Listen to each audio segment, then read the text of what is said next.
Well, we are live, up and running, running 15 minutes late, unfortunately, and that they changed the home page on Humanity Healing, and so I kind of was bouncing around there trying to get everything coordinated and up and running.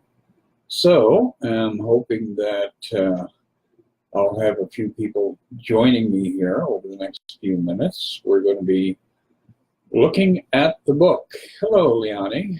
And, this is the book, A Course in Miracles. It's all about discovering your divinity, I guess is the best way to describe the book. I think it's pretty amazing. Hi, Christina. How we go through life with such, hi, David, we have such a diminished sense of identity. We have guilt, we have fear, we have a sense of lack, we have a sense of incompetence, and also incontinence. You know, our bodies are always attacking us, and we're always attacking our bodies.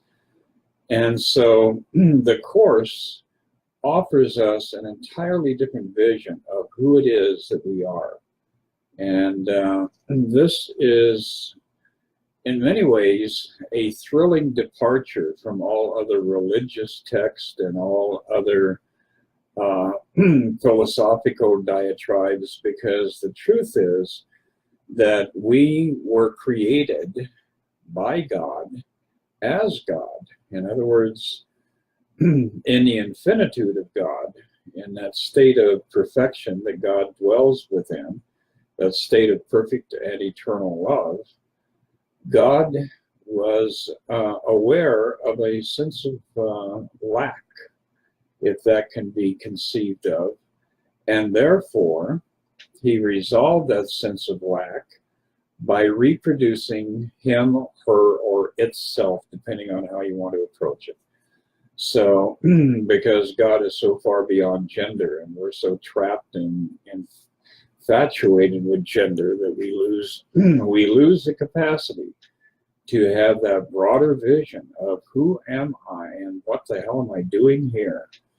So along comes A Course in Miracles in the late 60s, early 70s, where two people got together and decided there had to be a better way.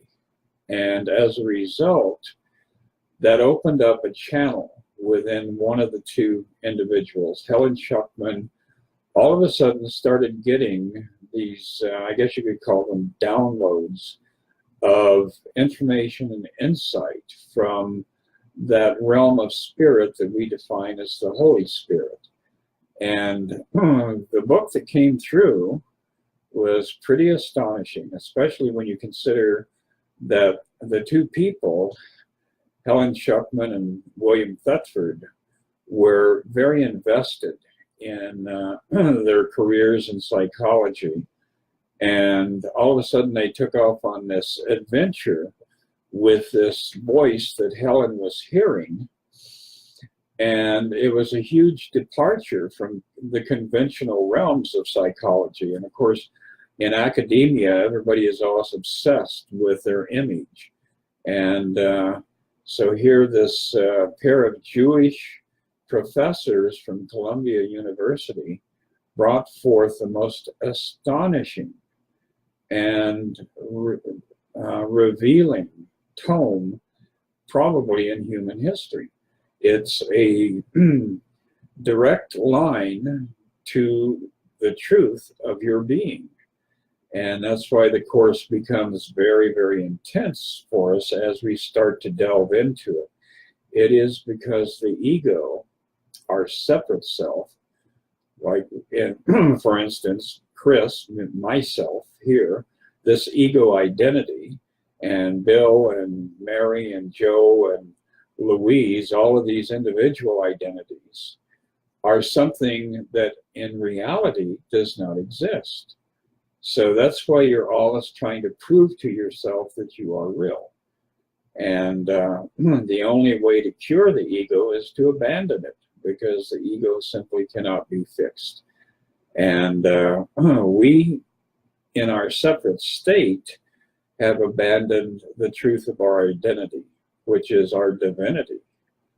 And being divine beings, being created in the image and likeness of God, is the most exciting and empowering concept that you can actually put your attention on and begin to see the transformations occur in your life. So today I was going to talk a little bit about resistance, because once you start to study the Course, once you engage with it, one of the favorite things that the ego will do is put you to sleep. You know, you sit down in that comfortable chair, you have that light right beside you, you open up your copy of the book, and you read 4, 5, 6 sentences, and boom, you doze off.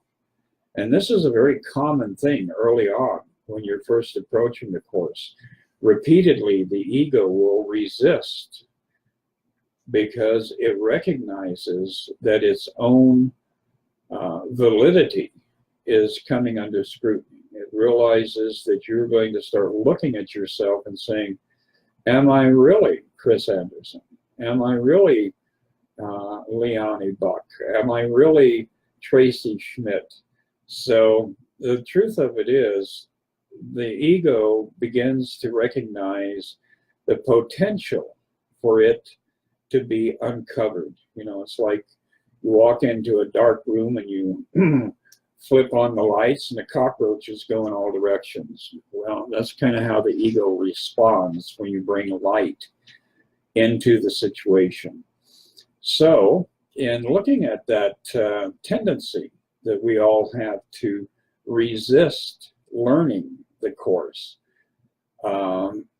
we go back to, or at least I'm taking us back to chapter 21 in the Course. And this is the fear to look within.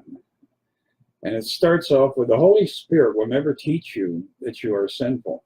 And that is a very salient point, because your ego constantly is giving you this information of, oh, you goofed up. Oh, this is all wrong. Look how you screwed that up. And even worse, it's attacking everyone around you. So if you're listening to any kind of inner dialogue, any kind of thoughts that are coming to the surface that are based on attack, either attacking you or attacking those around you, you know that that is not coming from the divine. That is not coming from God. That is coming from that personal sense of self that above all wants to convince you that self-preservation is the only answer.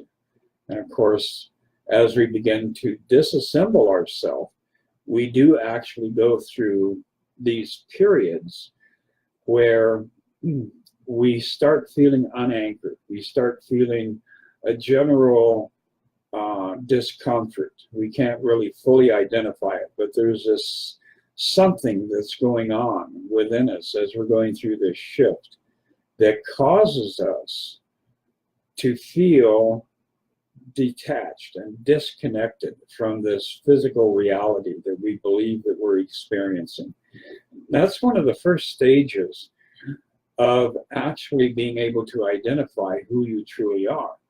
Because as you begin to experience these uncomfortable sensations, these uncomfortable ideas, what will happen is that you'll either panic and cling back to the ego and fall back into the dream, or else you'll begin to just observe. You'll just, be able to take that 1 or 2 steps backward and look at what's going on in your life and in the lives of those around you, and ask serious questions.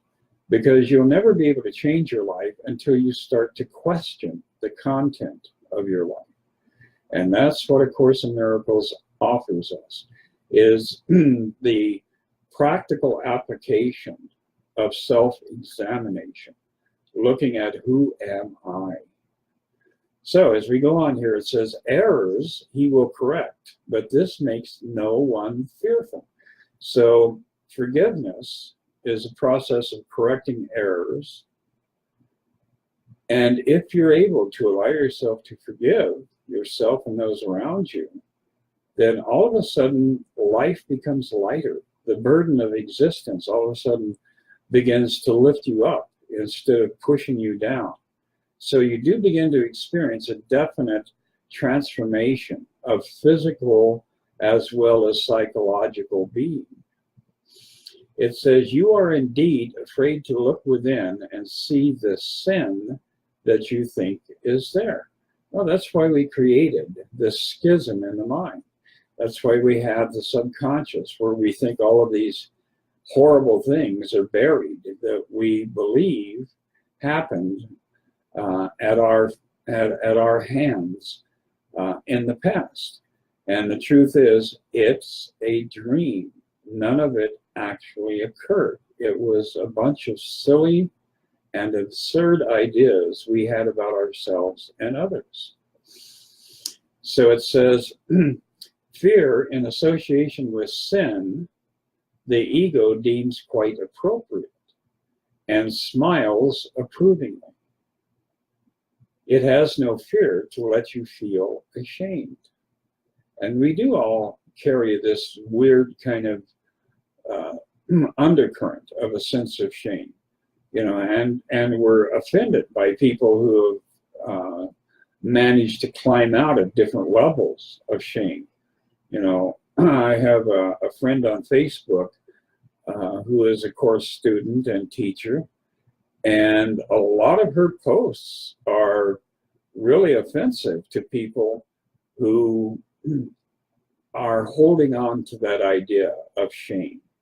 So whenever her posts pop up in my feed, it's kind of humorous because I see people respond to her with like, oh my God, this lunatic is loose in the world. I need to get away from here. So we're always burdened by shame, and we like to project our shame onto others. We share shame. How psychotic is that?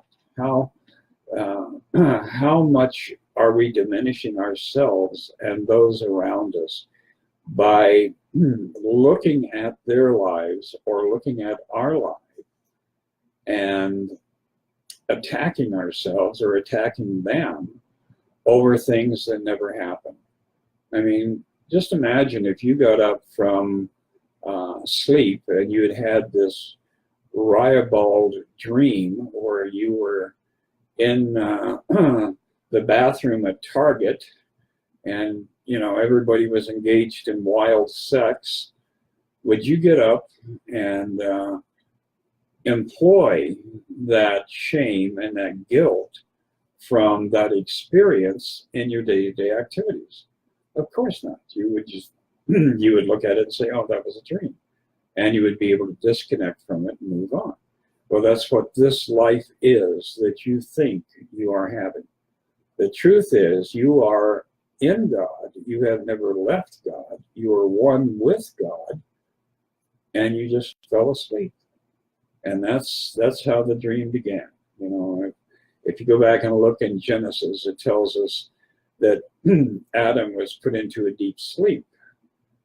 And within that, he experienced this creative force of an earthly God making a mate for him. Well, that's the first stage of moving into the dream. Nowhere in the Bible are we told that Adam woke up from the dream. And Adam is still asleep in the dream, as we are. And it says, it doubts not your belief and faith in sin. Its temples do not shake because of this. Your faith that sin is there, but witnesses to your desire that it be there to see. This merely seems to be the source of fear. So it's your own head trip that's going on here. It's your own engaged mind that is creating these scenarios of sinfulness. And even worse, even more hideous, these visions of attack where you're killing people or being killed by people or witnessing people killing each other all around you. And that is an illusion, because you can kill a body. You can definitely destroy a body. There's no problem doing that. But that's not the person that is animating the body. The person that is animating the body is just like you, asleep in God, having a dream, and within the dream is often indulging in night terrors. Remember when your son or your daughter or your cousin or somebody around you, the little toddlers that are bouncing around in the world, would have night terrors, and that's because they're coming into this world and they're getting that full impact. They're getting all of this collective consciousness, and they're having dreams of the horrors of this world. So why would you want to perpetuate this realm when you can step above it, step out of it, and step back into yourself and begin to awaken and suddenly see the world through healed eyes, through a healed vision, seeing beyond the images of death and destruction, and to begin seeing the truth of the magnificence of everybody that you encounter in life. That person that you cannot stand at the workplace, that idiot who lives next door to you is a complete asshole, that teacher that you had in high school that diminished you and made you believe that you were such a scumbag. All of these people, once we stop seeing them through the eyes of the ego, suddenly they are revealed to be something amazing, something astonishing. They are revealed to be Christ incarnate. And that's who we are. As we begin to recognize that as our true identity, as we begin to step out of the ego's litany, all of a sudden we start to feel lighter. We start to see a happier world, and we start to perceive those around us as they exist in truth and not as they exist as caricatures within our own mind. So this is an amazing passage from mortal reality, because your ego is going to die. Your body's going to go down dirty somehow, some way, sometime. And that's where your ego lives. It inhabits the body. So at some point, Mary Jane or Billy Bob or whoever is going to croak. And all your friends and neighbors and family are going to show up and mourn and cry and weep and take that ride out to the cemetery and plant you in the middle of happy acres and say, "Oh Lord, we're hoping that you're going to resurrect this soul." Well, that soul really doesn't need to be resurrected. That soul will awaken at some point, probably in a different body, because that soul wants to have that physical experience, and will go through life again and then croak again. So we can step out of this repetition of moving into a process of waking up in a body, being taught by our parents, learning how to negotiate the pitfalls of this physical realm, outrunning the thundering herd, trying to achieve success, looking for this badge of fame and courage and honor that everybody wants to wear. All of those things are a deceptive illusion that is keeping you from recognizing the truth of who you are. You are God incarnate. You are love incarnate. You are perfection incarnate. You are eternal incarnate. See, and so once we begin to step away from this old identity, the world changes and we change, because we're taking back, we're reclaiming something that in our less intelligent moments we have discarded. So it's all an amazing transformative process that's going on within you that you can count on for results. All you have to do is work with the book, read the book, do the lessons, and you will begin to see an entirely different world emerge, a world that will astonish you. So as we continue here, it says, remember that the ego is not alone. Its rule is tempered, and its unknown enemy, whom it cannot even see, it fears. And this is one of the things that happens. The ego cannot really, if you're really entrenched in, Billy Bob, in this ego identity, you're having a real life going on apart from you. You're existing in God, but you're oblivious to it because that's the way the ego operates. The more you are entrenched in the ego, the less you are aware of who you are as a divine being. And of course, the giveaway is how irritated are you throughout the day? If you're invested in your ego, 90% of the day you're going to be pissed off at this thing or that thing that comes along that your ego has created. It has designed to really light you up. So if you're getting lit up throughout the day, if you're really, wanting to bash somebody's head in or slap the snot out of somebody, then you know that you are so invested in your ego that you're unable to hear the truth about who they are and about who you are.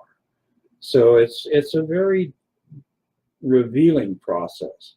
As you work with the Course in Miracles, you will discover things that were right there in front of you, that were so blatant that you had to be brain dead to miss. And the truth is, you were brain dead. You were listening to the ego. You were playing the game of mortal self. And the end of the game, the outcome of the game of mortal self is always going to be one thing: death. That's what the word mortal is all about.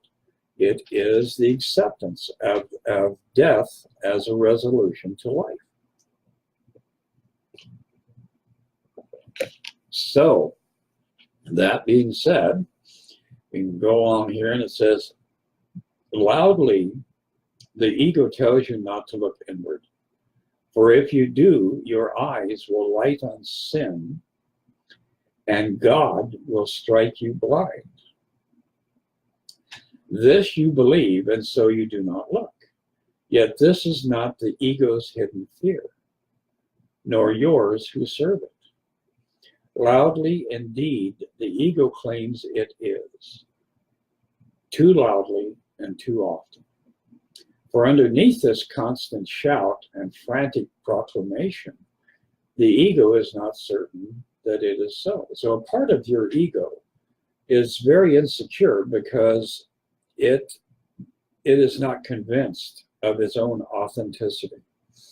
Now, your true self, your spiritual self, has absolutely no delusions about the authenticity of you as being God in expression.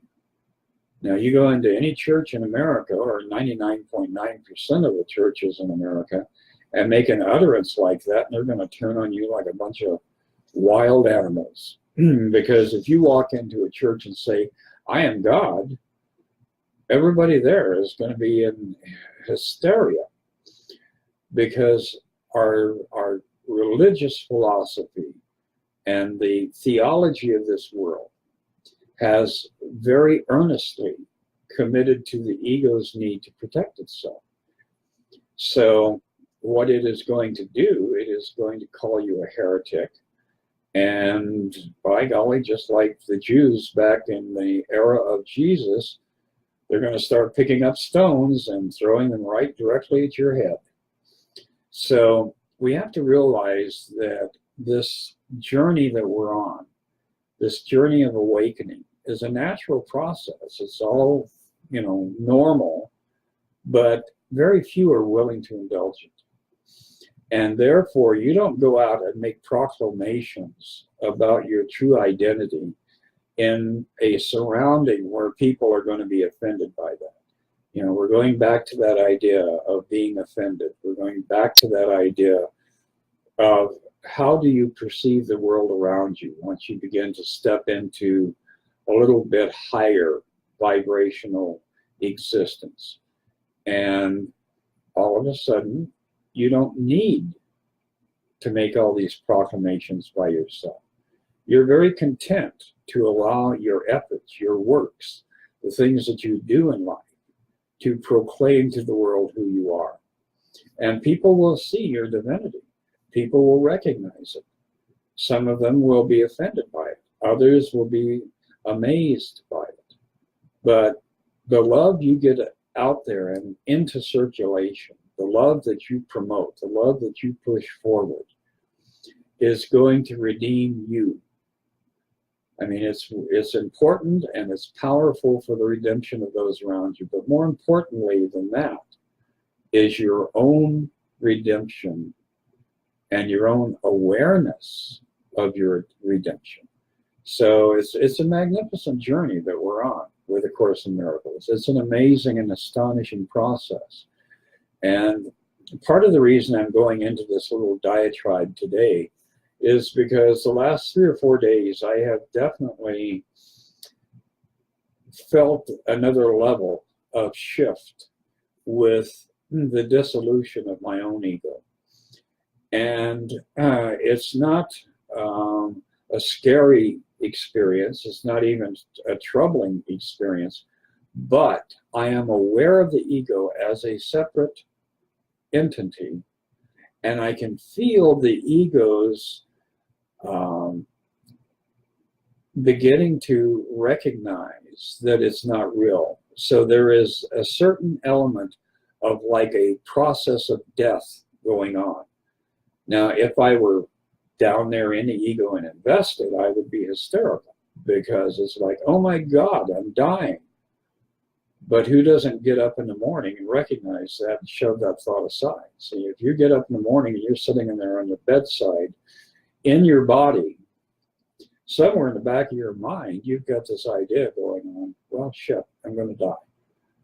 But as we step out of that ego, as we detach from that body, and we begin to get more and more and more invested in our spiritual being, in our godness, we look at thoughts like that and recognize their absurdity, and we're, you know, more than happy to laugh them off. And that's the way it should be. We should look death, that horrible specter, right in the face and laugh, because it has absolutely no power over you as a spiritual being. Now, it does have a hell of a lot of power over you as a physical being. And that's the salient point of everything that's going on with A Course in Miracles. You know, it's a thing of who are you and how do you reclaim the truth of your identity. That's the journey that we are on. So, finishing this up, it says, yet this is not the ego's hidden fear, nor yours who serve it. Loudly indeed, the ego claims it is, too loudly and too often. For underneath this constant shout and frantic proclamation, the ego is not certain it is so.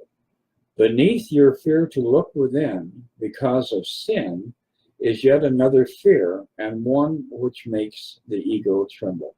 So if you can quiet your mind, you know, the ego is always engaged with the mind. If you can quiet your mind, that's how you get that that little rabbit hole pop up where you can look within. You can see inside who you are. You're not going to see inside who you are as long as you're thinking about, oh, what am I going to fix for dinner? And the guy down at the end of the street's an idiot, and all these random thoughts that are constantly going on in your mind. See, you have to stop the chatter that's happening in your brain, and then the portal opens up, and the white rabbit will take you on an amazing journey into your own innocence, into your own perfection, and the perfection of everybody around you. Nobody is lost in this attainment of perfect peace. It is yours. Claim it.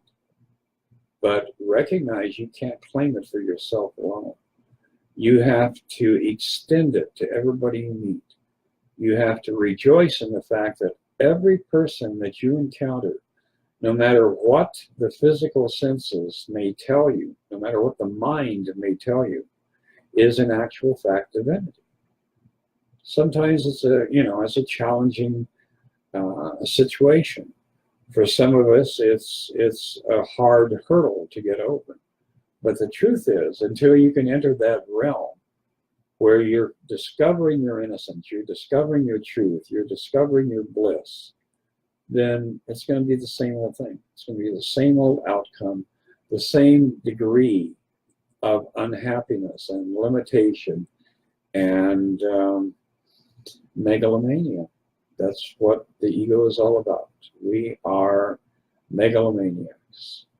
So anyway, it looks like we have come full circle here. If you enjoyed this week's discussion on A Course in Miracles, you can go online and check out my website for ACIM. It's called www.themiraclewithin, all one word, .org. And you'll find a lot of information on A Course in Miracles. Get out there and look around you. Become self-aware. Ask yourself questions. What is the meaning of this? Am I a victim of this? How did I get here?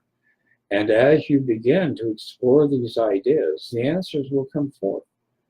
You know, if you ask God for an answer, that answer will be revealed to you. That's one of the constants of how God works. So I will be back in 7 days. We will look at another part of A Course in Miracles. And in the interim, get out there and share the love. Pass the love around. Know that you are loved. Know that you are blessed. And the more you affirm these ideas instead of the ego's ideas of, oh, woe is me, my mortal life, how I am abused by the world, will begin to just vanish. So have a fabulous week. Speak to you in 7 days.